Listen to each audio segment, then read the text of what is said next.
Hello student, how are you?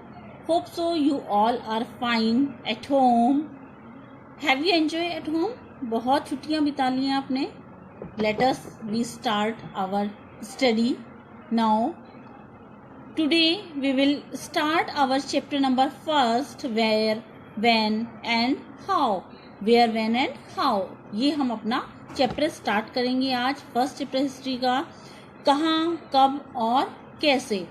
जब आप history पढ़ते हैं तो सबसे पहले आपके माइंड में यही क्वेश्चन आता है. कोई भी इवेंट आप पढ़ते हैं कि कहाँ हुआ, कब हुआ, कैसे हुआ.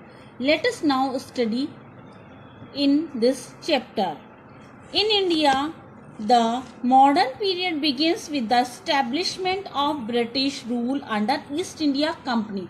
आप लोग जानते हैं कि भारत में मॉडर्न पीरियड जब स्टार्ट हुआ ब्रिटिश रूल के आने पर, जब ईस्ट इंडिया कंपनी यहाँ पर उन्होंने इस्टेब्लिश की, तभी से ही मॉडर्न पीरियड स्टार्ट हो गया था. उन्होंने यहाँ पर बहुत सारे political, economic, social and cultural life में यहाँ पर इंडिया में बहुत सारे डेवलपमेंट हुए हैं. उनमें से क्या मेजर डेवलपमेंट थे? These are major developments. With the coming of British, new system of administration, loss and revenue collection war introduce in India. जब यहाँ पर ब्रिटिशर्स आए, उनके आने के साथ साथ ही यहाँ पर न्यू सिस्टम ऑफ एडमिनिस्ट्रेशन का न्यू सिस्टम यहाँ पर स्टार्ट हुआ. लॉस और रेवेन्यू कलेक्शन को भी यहाँ पर इंडिया में इंट्रोड्यूस किया गया. Second, British rule led to the exploitation of the peasant, artisans and craftsmen and ruined the handicraft industry of India. British rule ने यहाँ पर पीसेंट्स का, आर्टिशंस का और जितने भी क्राफ्ट्समैन थे उन सबको एक्सप्लॉयटेशन किया, उनका शोषण किया और उनका जो भी हैंडीक्राफ्ट इंडस्ट्री थी उसको उन्होंने ruined कर दिया या नष्ट कर दिया था. Third, naturally the Indians protested against the colonial operation, leading the sporadic incidents of localized violence and finally the mass revolt in 1857. यहाँ पर प्राकृतिक रूप से भी बहुत सारे इवेंट्स होती रही, मूवमेंट्स होते रहे, लेकिन 1857 में फाइनली एक मास वायलेंस हुआ, रिवोल्ट हुआ. उन सब ने एक साथ मिलकर विद्रोह स्टार्ट कर दिया था.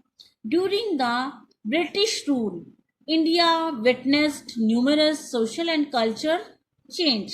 जब ब्रिटिश रूल यहाँ पर भारत में स्टार्ट हुआ, बहुत सारे सोशल और कल्चरल, सांस्कृतिक या सामाजिक परिवर्तन आए.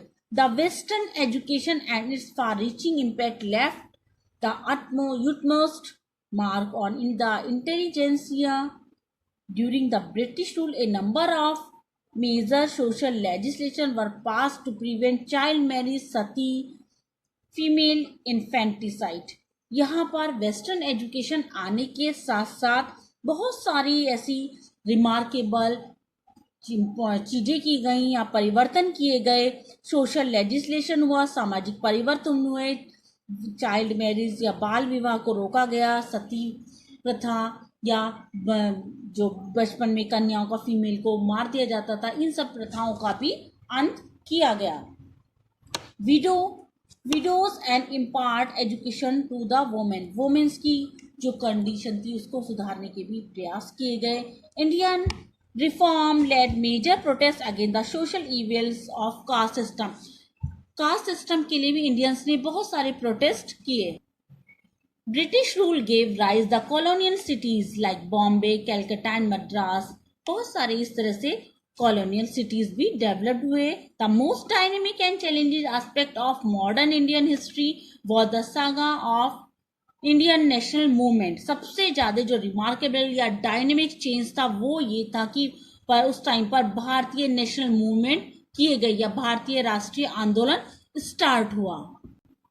और इस आंदोलन के स्टार्ट होने के साथ साथ बहुत सारे ऐसे हमारे लीडर्स थे, इंडियन लीडर्स थे, जिन्होंने मिलकर एक glorious path of Indian national movement, इस शानदार राष्ट्रीय मूवमेंट में या आंदोलन में बढ़ चढ़कर हिस्सा लिया और अपनी आज़ादी को प्राप्त किया.